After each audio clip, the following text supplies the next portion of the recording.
अध्यक्ष महोदय, तुम्ही स्पष्टपणे हे जाहीर करून टाका की आम्हाला शेतकऱ्यांच्या बाबतीतली कुठलीही चर्चा सभागृहामध्ये घेऊ द्यायची नाहीये. पहिल्या दिवशी सन्मान्य सदस्य नानाभाऊंनी थोडे आक्रमक झाले, आपण त्यांना सस्पेंड केलं. काल आम्ही पुन्हा 97चा प्रस्ताव उपस्थित केला. काल माननीय अध्यक्ष महोदयांनी सांगितलं की आम्ही ताबडतोब या ठिकाणी उद्या चर्चेला प्राधान्याने देऊ. काय चाललंय काय? दुसरी लक्षवेधी 2.5 तास झाले, 2 लक्षवेधी चालू आहेत. कुठल्या नियमामध्ये बसता अध्यक्ष महोदय? काय चाललंय? 35 लक्षवेधी येऊ नये म्हणून आम्ही इथं आशिषजी बसलेत. आम्ही बीएससी मध्ये निर्णय केला 6 लक्षवेध्या घ्या, तास सव्वा तासामध्ये त्या संपवल्या पाहिजेत. 2.5 तास झाले 2 लक्षवेध्या. काय चाललंय काय अध्यक्ष महोदय? आणि प्रत्येक ठिकाणी भाषण. सन्मान्य सदस्य, नाही हे बरोबर नाही. तुम्ही जरी पुण्यात असला तरी तुम्ही जोपर्यंत आहात रात्री किती उशिरापर्यंत सभागृह चालवण्याची तयारी आहे, त्याच्यामुळं आपण सगळी चर्चा करणार आहोत. शेतकऱ्यांच्या प्रश्नावरती सरकार संवेदनशील आहे, त्यामुळे आपण काळजी करू नये. पूर्ण चर्चा होईल, सर्वांना संधी दिली जाईल. तुम्ही अजिबात त्याच्यात काळजी करू नये. सरकार चर्चा करायच्यासाठी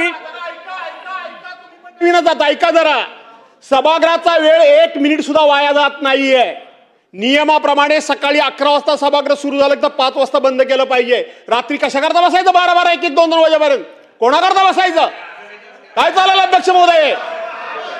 ही पद्धत आपली प्रथा आणि परंपरा आहे. अनेक वेळा मी सुद्धा आमदार म्हणून रात्री 12 वाजता भाषण केलंय.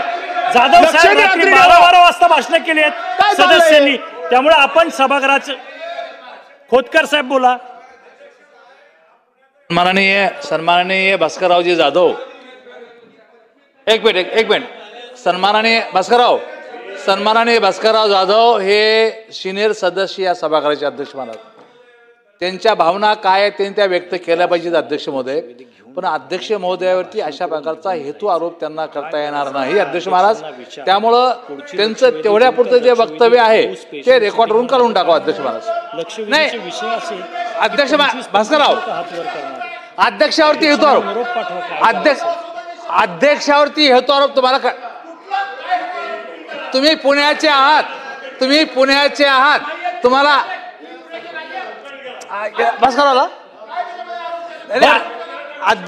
अध्यक्ष महोदय त्यांनी तुमचं नाव घेऊन तुमच्यावरती हेतू आरोप केला अध्यक्ष महाराज. तेवढं वाक्य तुम्ही रेकॉर्डवरून काढून टाकावं. आपण तपासून घेऊ आणि त्याच्यावर योग्य ती कारवाई करू. कशाला खोतकर साहेब आपण सांगताय ते तपासून घेऊन त्याच्यावर योग्य ती कारवाई केली जाईल.